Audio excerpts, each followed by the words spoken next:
Welcome to Cities on the Move. I'm your host, Stephanie Passingham. World War II veteran Charles Richter had the opportunity to be part of an honor flight to Washington, D.C. He shares his story with us today.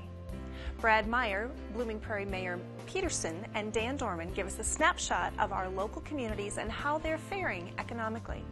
And finally, we learn more about Chinese medicine by visiting with Dia Kinyon, an acupuncturist in Rochester. Stay tuned for Cities on the Move.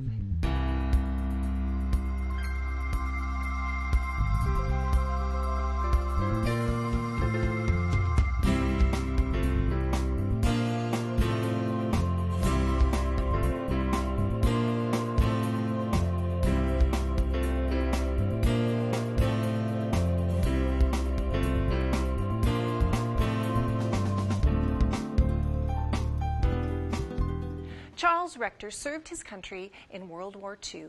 He graciously shared his story of a recent honor flight for area veterans. Let's meet him now. My name is Charles Richter. I born and raised in Garden City, Minnesota, and in 1950 I came to Austin, went to work for Hormel, had 5 children. They're all grown up and gone now. The reason I enlisted in the service, I think, might be a little different than most people. My folks had died when I was real young. My dad died when I was 10. My mother died when I was 13. And I went on my own at that time. My 2 younger brothers went to stay with my sister, but I worked in different jobs. I worked in the thrashing runs in Dakota, and I worked, then I lived in a hotel and worked in Mankato at a cement plant. But I thought this is not the way I'm supposed to be living. So I went up, and I don't like to lie, but I lied my age and went in the Navy when I was 15.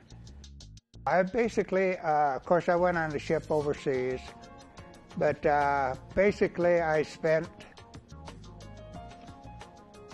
6 months in Kwajalein setting up a supply department, and I spent some time on a crash boat there. They had an airport, and from there I went to Guam, where I spent over a year. Met a lot of good guys over there. My military service was good for me. I was like, when I was young, I was kicking around on my own. I was too young, and I'm sure I would have got into trouble at some point in time. And it's surprising how many underage veterans were in World War II. We got put into a firefight one night, and it's bad news to be fighting at night, because there was a lot of firing, and I think a lot of bullets were coming my way, and I think a lot of them were from our own guys. So you don't want to get in any evening firefights if you could help it. The honor flight was great. We had a great greeting in Washington. We had a lot of people shaking hands, and we seen Senator Dole, and it was very good. But then we went to the World War II Memorial, and it was just great. It was very great. They had it broke down into the Atlantic side and the Pacific side. And of course I was more interested in the Pacific, but they had my islands there: Kwajalein, Saipan, Guam. All in all, it was a very, very great trip. One thing to remember about World War II would be the stars at the World War II Memorial. There's 4,000 stars, and each star represents 100 dead Americans. That's somewhere around 400,000 Americans died in World War II. That's one thing that you've got to remember, that a lot of guys didn't come back.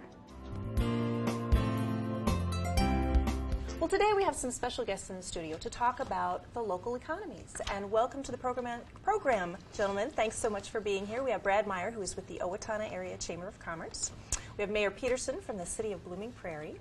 And we have Dan Dorman, Executive Director of the Albert Lea Economic Development Agency. Thanks for being here, guys. Thank you. Thank you. Thank you. Well, let's talk a little bit, just kind of in general. You know, a lot of times we read or hear those national headlines that seems like they go up one day and down the next day. But what's happening in your neighborhood? What are you hearing from the people on the street that you meet and talk to every day?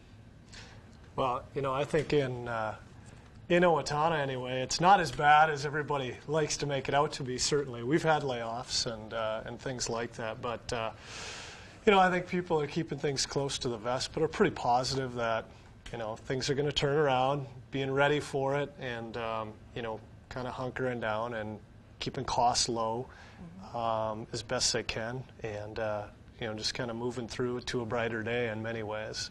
But it's certainly not gloom and doom by any means. We lost about 950 jobs over the last year and a half, but you know, many of those people have either relocated, found new jobs, or we've also had an increase in people looking to start their own businesses. So there's always a positive that comes out of these downturns.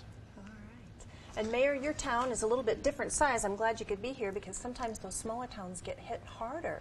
What's been your experience? Our experience is that we haven't been hit as hard, or maybe not even as hard as Owatonna or Albert Lea has been. We feel we've been somewhat sheltered from it. I might be offending some of the people in town that are unemployed, but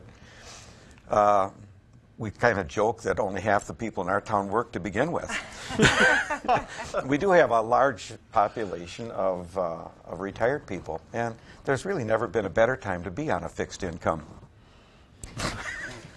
Well, and you're right. You know, there are always some unfortunate stories for folks that aren't, but in general, it sounds like folks are doing okay. Yeah, we're doing okay. Our business community, of course, has cut back some, and when I knew I was coming on here, I talked to a few of our business people, and one of the industrialists, he cut 11 of 37 people a year ago. Okay. But things are on the bright side now. He's brought 3 of them back. He's made a really great connection with a company in Sweden and is remanufacturing his whole idea about what his company is. Great.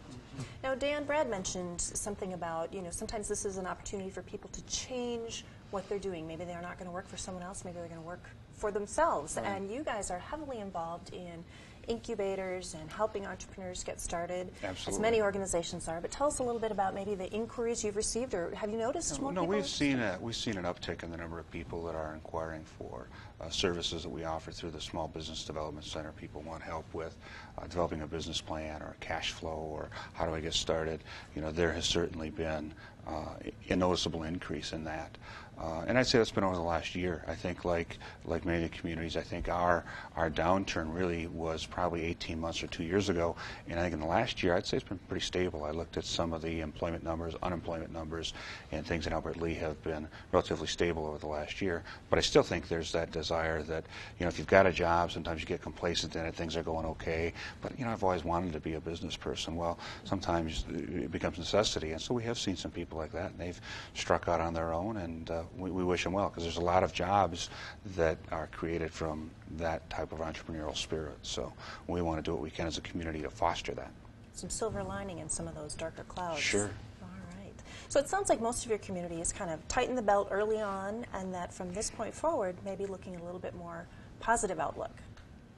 Yeah, I think so. I think, you know, one of the interesting things when you look at statistics, and they can mean different things. You know, our unemployment in Freeborn County, about a half a percentage point above the state average. We're at 7.7. I think the state average right now is 7.2. And if you start to break that down and you look at it over a 2-year period, we've lost some jobs for sure, but a lot of the increase in unemployment has also come from an increased labor pool, which I'm not 100% sure how to account for. It could be people that were discouraged and are now saying they're looking for work. Could be people that have moved into the area without a job. It could be maybe a household that had 2 workers and one of them has decided to go back into the labor pool. So we actually have really the number of jobs has been somewhat steady over the last year, but the number of people that are saying they're looking for work has actually increased a little bit.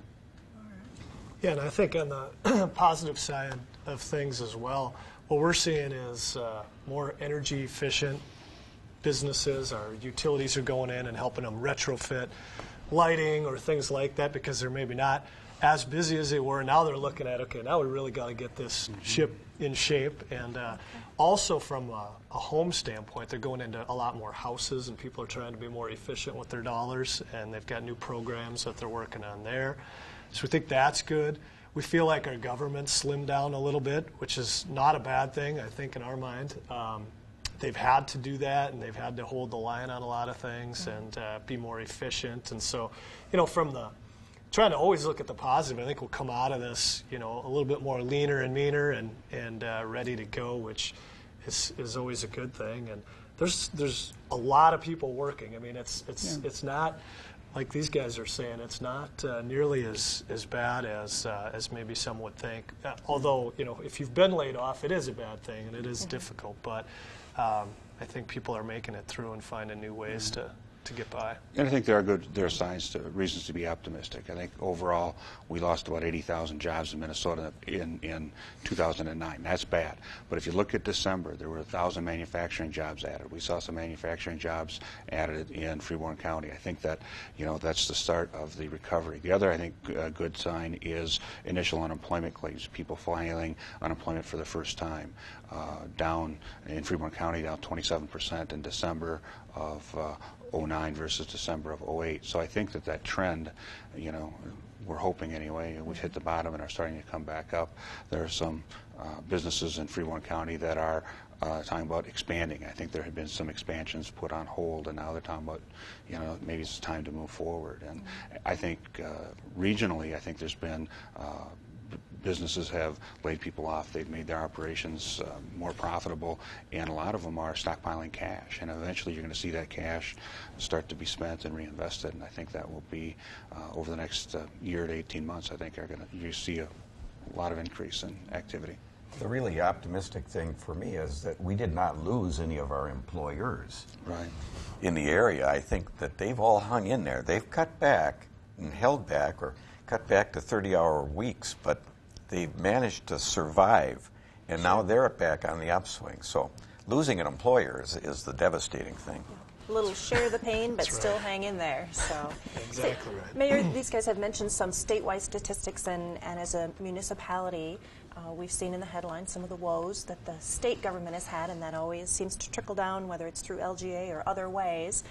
Talk a little bit about how that might impact city operations or what that might mean to your community. Yeah, government might be suffering more than business.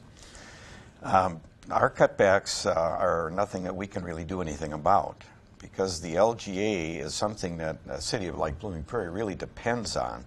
It's half our budget in a community our size, because LGA is designed to help cities like Blooming Prairie who don't have a huge tax base to provide the services necessary. Now, they didn't cut half our LGA. They've cut back maybe 10, 15% of it. Okay. That's after you've already made your budget, which makes it necessary for you to cut some services and things. We haven't had to cut any people yet, but our streets are starting to deteriorate, and there isn't anything we're going to be able to do about it this year. I think that it really, we need to watch particularly this session, because I think we're going to see the impacts of it for a long time. And as we've seen property taxes, I think the Department of Finance put out a report, and for every dollar of LGA that's been cut, there's been about 66 cents of that dollar has been put back on the taxpayer. So it isn't all just, there's been some cuts for sure, but it's also clearly increasing our property taxes. And in a community that is dependent on LGA, to a degree that our cities are, frankly, all three of them, those impacts not only going to hit City Hall, but the increased property taxes are going to make it harder to recruit a company to come in, because our property taxes are going to look out of whack relative to the metropolitan area or relative to another state. And I think we have to worry about a downward spiral of all of a sudden, okay, you don't have the same city services, your roads aren't as in good a shape, you don't have the library, and you've got a really high property tax problem on CI. That could be a potential problem, and we may not see that full impact for several years. So I think it's important to, whatever happens in St. Paul this year, that they try to find a way to spread the cutbacks a little more fairly, a little more geographically. And there are certainly things they can look at to do that. There isn't, the only state aid program is an LGA. There are certainly other ones that benefit other cities. And Right. Fred, you mentioned in your comments about improving efficiencies, you brought up housing, and that is often what people blame for us kind of getting into this dip in the first place. What are you guys seeing in terms of whether it's new permits for building new housing, new construction, or from your realtors in regard to existing home sales? How's that looking? Well, I can speak a little bit for Owatonna. I don't have the exact statistics, but it's really, new housing starts are in the tank. I mean, it's very, very few and far between, to be perfectly honest. A couple of years ago, in Owatonna, we were building 150 plus new houses a year. Last year, we were down close to single digits. So it's an enormous drop, which has had a very big impact on our real estate. Real estate agents have really whittled down, or they're taking second jobs and all of those things. But what we're also hearing is that from that standpoint, houses are starting to move. So houses that have been on the market for a while are finally selling, and so there's some activity that's picking up. We're fortunate in Owatonna to have a company like Federated Insurance headquartered there, where they bring people in and out a lot to our community, and so that does help us with our real estate market a little bit better. So, but it's still that one's going to be a little while, I think, in our community anyway. Yeah, we built a house in Blooming Prairie last year. Good job. Right. But the scary thing are the foreclosures, and that foreclosures are a drain on a neighborhood. They're a drain on a city. They cost us money, and banks may be great stewards of cash, but they're really lousy at property management, and they just don't take care of the property, and we have to do it for them. Right now, it doesn't seem like a lot, but we have 11 empty foreclosed homes. Mm-hmm. But one of the positive, I'm kind of an optimist, but the positive thing is that we have some people in town who like to flip distressed homes, and right now our housing stock's in better shape than it's ever been because they bought these up, fixed them up, and they're renting them out to folks. So we're staying full, and the housing stock has maybe improved a little, but there's still 11 of them sitting there. In Albert Lee, 2008 was a little tougher year. 2009, there was actually more housing starts in 2009, 2008. I don't know what 2010 will be. It was very close. I think overall the tax base was flat.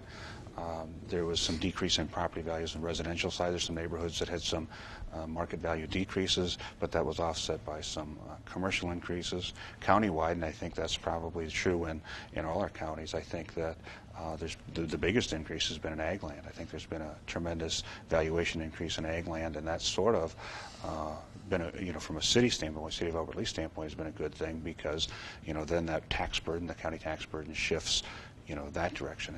You can also shift back in a big hurry as well, so you shouldn't necessarily count on that. But I think that that really made your taxes look pretty reasonable, or frankly for a homeowner anywhere in the county.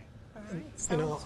Stephanie, I think for one of the things we're trying to do when you talk about economic development, the growth of our community, is just be ready to grow, and that's the best thing we can do right now. Is we've got land available for business, we've got infrastructure coming in. We talked about you really need to charge more for that too. We need to charge more. I think you guys should be at 80, 90, 100 grand an acre. But it sounds like all of you guys are really in a good position to capitalize on the upticks that you are expecting to see in your communities. So we really appreciate you guys coming in and kind of giving us a snapshot of what it looks like at this time, certainly perhaps a more encouraging picture than the national one. So thanks so much for being here. Appreciate it. Thank you. Thank you, Stephanie. All right. Stay tuned for more Cities on the Move.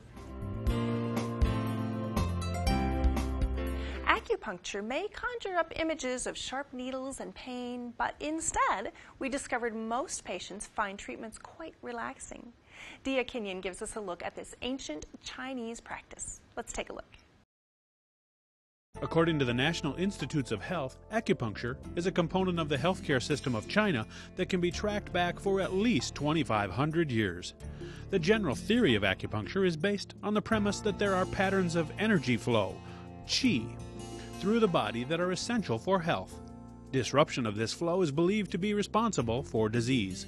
The practice of acupuncture in American medicine was rare until the visit of President Nixon to China in 1972. Since that time, there's been an explosion of interest in the United States and Europe in the application of the techniques of acupuncture to Western medicine. Licensed acupuncturist Dia Kinyon is part of the Lilac Wellness Center in Rochester, Minnesota. She was one of those whose interest was piqued in the 70s. I got interested in acupuncture in the late 70s. I was living in California, though I'm from the Twin Cities. But I had friends who were studying Chinese medicine at the colleges out there, and I was introduced to it. And I had a health condition that was requiring surgery. And I talked to my doctor, and my friend said, how about try the acupuncture with my practitioner? So I went that route, did not need the surgery, and I decided, wow, this is something I want to do. In order to become a licensed practitioner, acupuncturists must complete training and be licensed in the state of operation. The training these days is a 3 or 4 year program. It's a master's degree program, and it's offered in almost every state in the country. There's about 50-some schools. So go to a 3 or 4 year school, take national boards, and then here in Minnesota we're licensed by the Minnesota Board of Medical Practice. Patients turn to acupuncture for a variety of ailments. Some of the common conditions I see here frequently are pain. So neck, shoulder, elbow, hip, back, all the way down. So treating pain of all sorts. Allergies I've been pretty successful with, sinus problems, and of course pain includes headaches. But also stress is underlying 70% of problems or reasons that people go see a doctor. Acupuncture is very good for stress. Very good for all kinds of digestive problems, nausea, constipation, reflux, very good for that too. Treatments focus on qi. Qi, we can spell it either Qi or Chi, and that is this energy not just in the body but in nature. So in the springtime, we see the qi of nature coming up in the plants and in the grass and flowers. And qi in our body is really a little slower in the wintertime, and then as spring comes around, a little more energy when we're in balance with nature and the seasons. And then summertime, we have lots of energy. We're outdoors. The days are much longer, and we feel in harmony with the seasons. If we're really sluggish in the summertime, there's an imbalance with our qi. And in the winter, if we don't nurture our qi and take care of it, we get sick. We have a lot of colds and illness through the winter because we're not resting to be in harmony with the yin and yang. Visitors to Dia's office begin with patient feedback. When a person comes to see me, I give them a 2-page intake form, again looking at signs and symptoms, what's presenting in the body, how is their mood, and so on. Digestion, respiratory, allergies, pain, history, and so on. And then I will determine a treatment strategy based on what they present. While visions of sharp needles sometimes dance in your head when you think of acupuncture, the treatment is barely perceptible, even relaxing. And the needles are width of a hair, so they're very thin.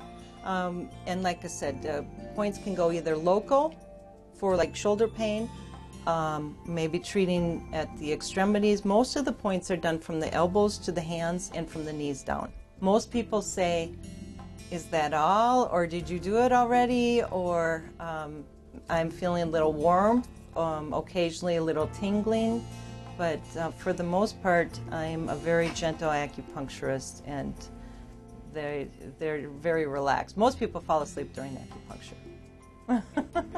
Other techniques such as cupping, massage, chiropractic, shiatsu, and reiki are utilized by Kinyon and her colleagues.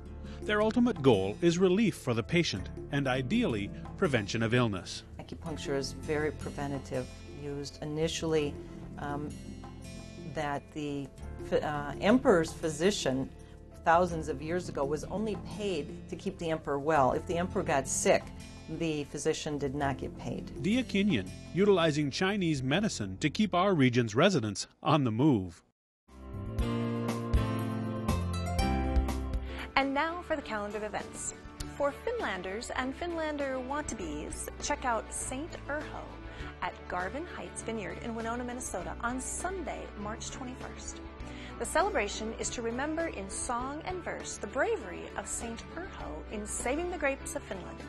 Music, readings, and songs will take place from 1 to 5 p.m. They do request that you wear clothing with the saints' colors, which is royal purple and Nile green. Finished snacks will be provided, and there's no charge for this special event. Mason City will host an Easter egg hunt on Saturday, March 27th in Central Park.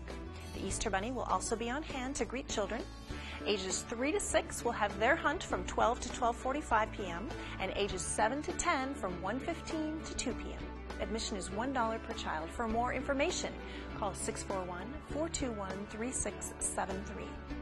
And on Tuesday, April 6th, the Steele County Lecture Series presents Company A, the 10th Minnesota Regiment of the Civil War, with guest speaker Barry Adams. The event will be held in the Village of Yesteryear. And for more information, contact the Steele County Historical Society at 507-451-1420. If you have an event to share with our viewers, log on to ksmq.org and post it today.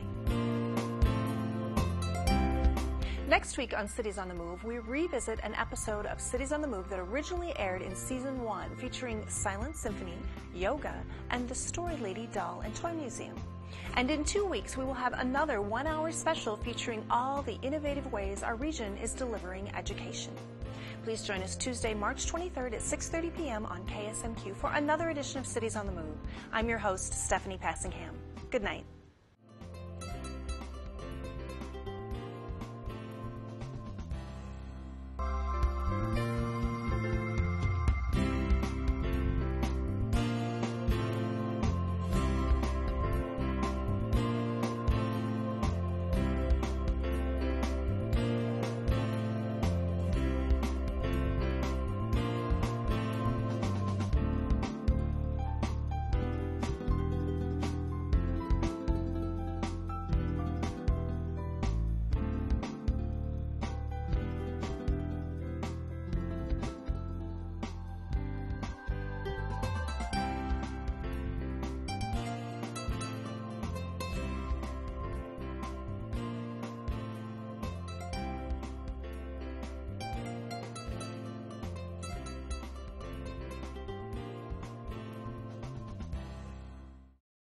Production of this program is made possible in part through a grant from the Blandin Foundation.